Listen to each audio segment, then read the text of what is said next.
Vamos lá, pessoal, no ano mais uma vez. Olha, pessoal, na aula de hoje, o que é que eu vou estar fazendo, certo? Eu vou estar fazendo uma experiência, sério, experiência matemática. A gente vai fazer a relação, as relações trigonométricas versus o teorema de Pitágoras. Ou seja, os dois problemas tentam responder as mesmas coisas de maneiras diferentes, claro, cada um com sua particularidade, e a gente vai cruzar os dados desses dois, resolvendo essa questão, que é a mesma da aula passada, porém com informações diferentes, certo?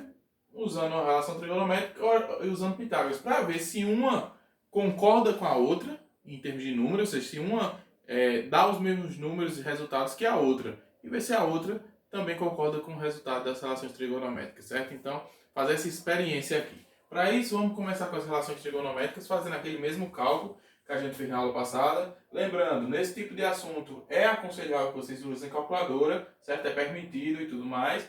Então, vamos lá. Nas relações trigonométricas, certo?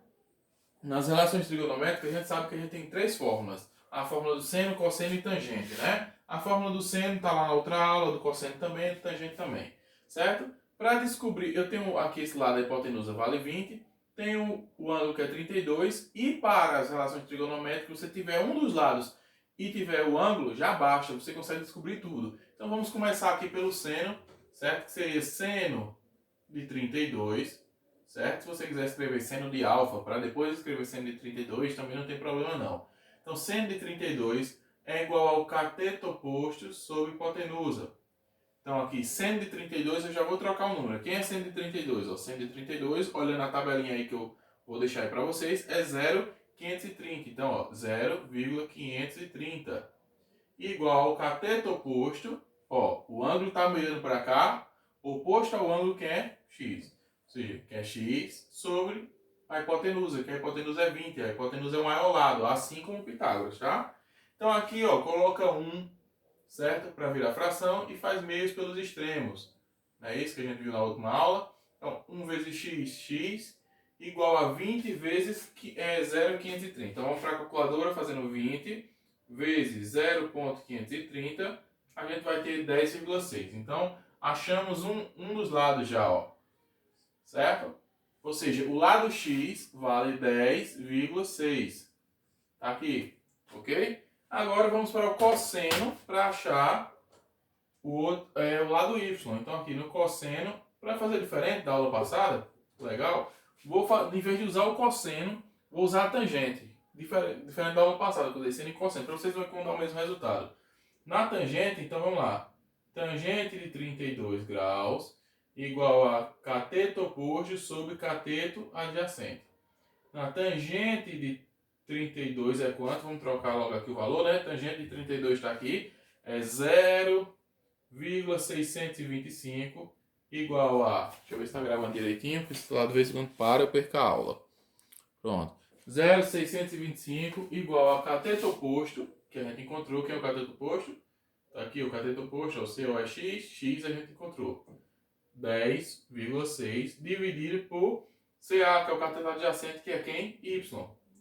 Coloca 1 aqui embaixo, né? Faz a relação, certo? Meios pelos extremos, e aí a gente vai ter o seguinte, ó. Essa conta, já que eu estou usando o tangente, vai ficar um pouquinho maior e diferente, mas é até bom para vocês verem o tanto de possibilidades que a gente pode fazer.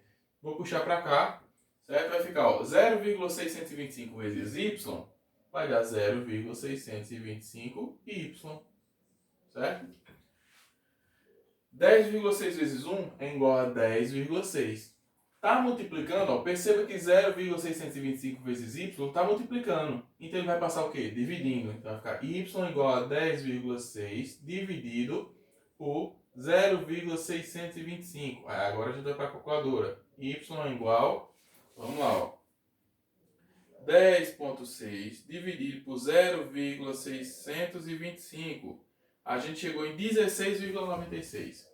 Que se você comparar com a da aula passada, que a gente fez o cosseno, também deu a mesma coisa. Então veja, eu fazendo a tangente, eu fazendo o cosseno, como eu já tinha o cateto oposto para auxiliar, deu o mesmo valor. Ou seja, a matemática é exata. Não há falhas aqui nas relações trigonométricas do triângulo retângulo. Certo? Aí, a gente tem esses valores. Mas vamos fingir que nós não temos esses valores. Certo? Vou até puxar aqui, ó. Isso aqui vai ficar para cá, tá? Aqui vai ser nosso rascunho de Pitágoras. A fórmula de Pitágoras é assim: a ao quadrado igual a b ao quadrado mais c ao quadrado, certo? A soma dos quadrados catetos é igual ao tamanho do quadrado da hipotenusa. Então, perfeito. Então, vamos fingir que nós não temos todos os dados. Vamos fingir, por exemplo, que eu só tenha o cateto oposto e o cateto adjacente. Ou os catetos, né? Porque para Pitágoras não existe. Lembrando, foi até bom eu me confundir para lembrar. Pitágoras não existe cateto oposto e cateto adjacente. Para Pitágoras, catetos é catetos. E hipotenusa, assim como relação trigonométrica, hipotenusa é hipotenusa. Certo? Maior lado. Então, o que a gente vai fazer? Vamos fingir que nós temos os catetos, já, mas não sabemos a hipotenusa. Claro, as respostas estão aqui. Mas a gente vai fingir para testar nos cálculos. Então, vamos lá. Ó. Vamos fingir que não temos. A hipotenusa, o maior lado é A. A ao quadrado não temos. B, e para Pitágoras, como não existe distinção entre os catetos, pode ser qualquer um. Vou botar aqui, ó, 10,6, parênteses para organizar, ao quadrado, né? Mais 16,96 ao quadrado. E vamos fazer isso na calculadora, tá? Na calculadora científica, na manual, você vai ter que fazer o seguinte. Você vai ter que botar parênteses, 10,6, fecha parênteses, elevado ao quadrado. Isso, se você tiver na calculadora científica, você bota parênteses. Mas na calculadora padrão, como é que se faz um cálculo desse? Se 10,6 é ao quadrado, você sabe que vai ser este número se multiplicando por ele mesmo, essa quantidade de vezes, não é uma potência? Então você teria que fazer o quê? 10,6 vezes 10,6. Botaria o resultado, somaria, aí ficaria 16,96 vezes 16,96. Pega o resultado e bota aqui. Então vem somar um resultado com o outro, tá? Mas numa calculadora científica, eu não vou aproximar, porque senão a câmera vai perder o foco. Mas depois eu vou gravar uma aula mostrando que com a calculadora científica ela consegue fazer o cálculo de uma vez. Então eu consigo escrever do jeito que está aqui, aqui. Então eu vou escrever para vocês, tá? Mas depois eu gravo uma aula no computador mostrando como se faz isso numa calculadora científica, caso vocês tenham. Então eu teria, ó, abre parênteses, 10,6, fecha parênteses, eleva ao quadrado, né? Como está ali, mais, abre parênteses de novo. Lembrando, esses parênteses é porque se eu tiro parênteses, ó, fica parecendo que o quadrado é do 6, não é? E o quadrado não é do 6, o quadrado é do 10,6, ou seja, do número inteiro, né? Então esses parênteses servem para organizar.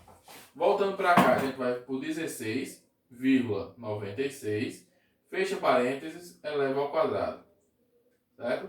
Quando eu faço isso, eu obtenho isso como resposta. É muito interessante isso aqui, ó. Obtenho isso, ó. É 0,016. Olha que número estranho. Aparentemente parece estranho. Só que esse número não é 400 mil. Se fosse 400 mil, ele seria 400.001. Esse número tem 4 casas decimais aqui. Nem que eu quisesse dividir, nem também não é 4 milhões. É do jeito que está aqui. Por quê?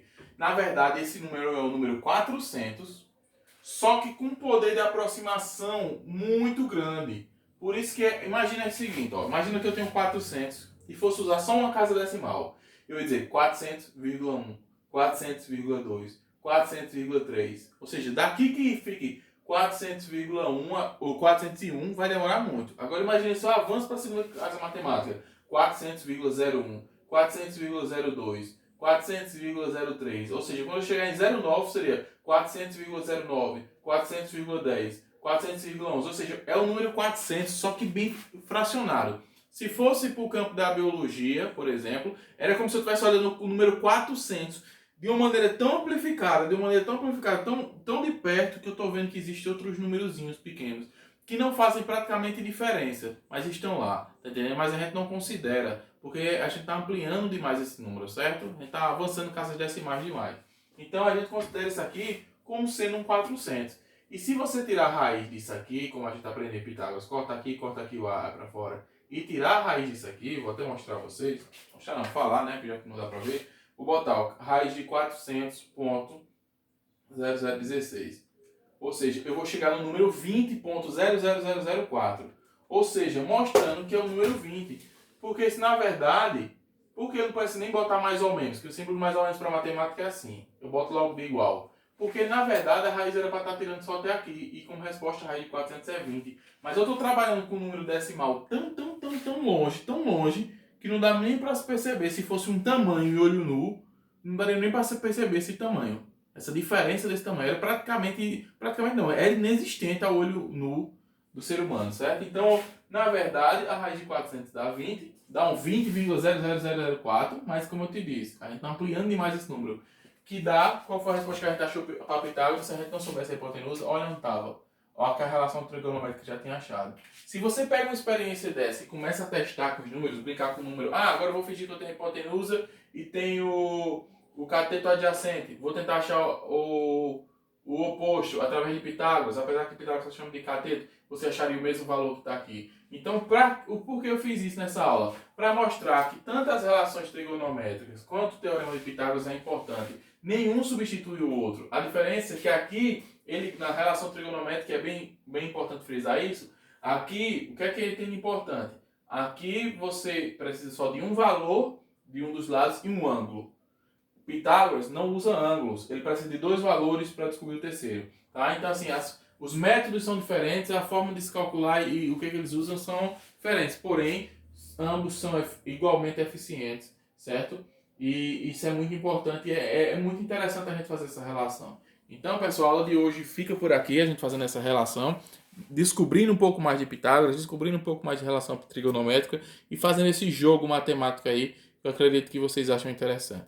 Então, abraço, pessoal, e até a próxima aula, onde a gente continuará estudando as relações trigonométricas mais a fundo, tá ok? Tchau, tchau, fiquem com Deus.